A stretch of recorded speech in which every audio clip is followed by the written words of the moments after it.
As some of you guys know, being on social media constantly can be negative for your mental health. There have been a number of studies that prove that if you're on Facebook considerably, usually you will suffer some form of depression, even if it's a very mild form. And it's because we end up comparing ourselves to other people. Well, Ed Sheeran decided that he needed to take a little bit of a break from social media, and he let his fans know on a recent Instagram post. He wrote the following. Hello all, I'm taking a break from my phone, emails, and all social media for a while. I've had such an amazing ride over the last 5 years, but find myself seeing the world through a screen and not my eyes. So I'm taking this opportunity of me not having to be anywhere or do anything to travel the world and see anything I missed. To my family and friends, if you love me, you will understand me buggering off for a bit. To my fans, the third album is on its way and is the best thing I made thus far. See you all next autumn, and thank you for being amazing, Ed. I love that he's doing this. I think that taking a few days off social media does help your mental health a little bit. I just recently did that this past weekend. Didn't go on Instagram, didn't go on Twitter, Facebook, none of that. And I noticed that I was paying closer attention to the relationships I'm in. I was much more engaged. So I think that this is healthy, and people should do what they can to avoid social media and email, at least during the weekends or on your days off. What do you think? Make your point. Yeah, I think it's valuable too. And I've done Yeah. this a few times. I went for a year without a smartphone to see what that Damn. was like. And then I've done multiple digital sabbaticals is the key word people are using for that these days. That's If you blog hilarious. about it, you take a digital sabbatical. And that can mean different things, maybe just the smartphone, maybe your email, maybe the internet.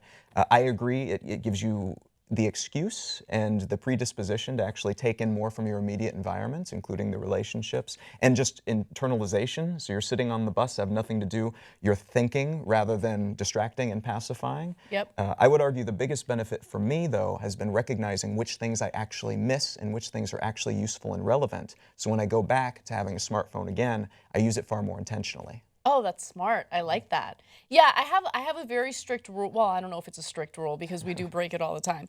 But you know, when I'm with someone, like if I'm having dinner with a friend, the phone is off, or at least the ringer's off. It's in my purse, and I don't look down at it.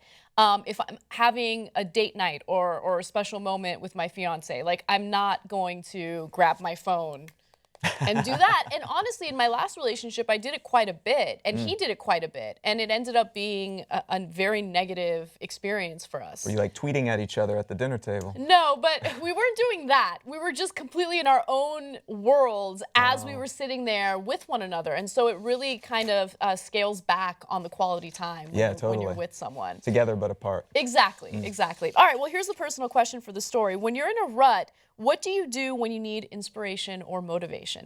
I mean, I'm pretty fortunate in that my lifestyle has this built in, that I'm exposed to new things and novelty all the time, just by virtue of moving to these new places and never knowing what the hell is going on. Yeah. And so I have a very shallow learning curve a lot of the time, because so much of it's easy to pick up by default. But you can do the same thing, I think, expose yourself to new things, and as a result, experience a burst of creativity just by changing the genre of music that you're listening to on Spotify, or hanging out with a new friend, taking a different route to work. Like little Yep. things can make you see the world in a different way temporarily and give you that burst of creativity. That's such a great point. So I agree with you 100%. Recently, I felt like I was in a little bit of a rut because you get used to a routine. Right. That's what a rut is, getting used to a routine and feeling like there's nothing to look forward to, nothing to be excited about.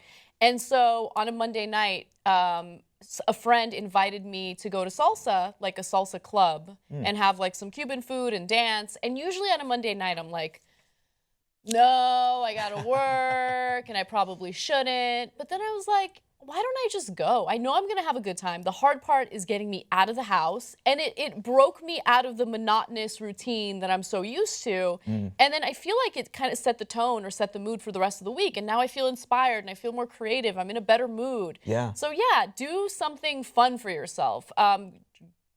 Go for a hike, you know, find a new hobby. Those things really do help, like, motivate you in other areas of your life. Absolutely. Yeah. Well, tell us what you guys think. Comment in the section below and tell us what you do to stay motivated, and what do you do to get yourself out of a rut. We do want to hear from you, so comment in the section below, and we'll see you soon.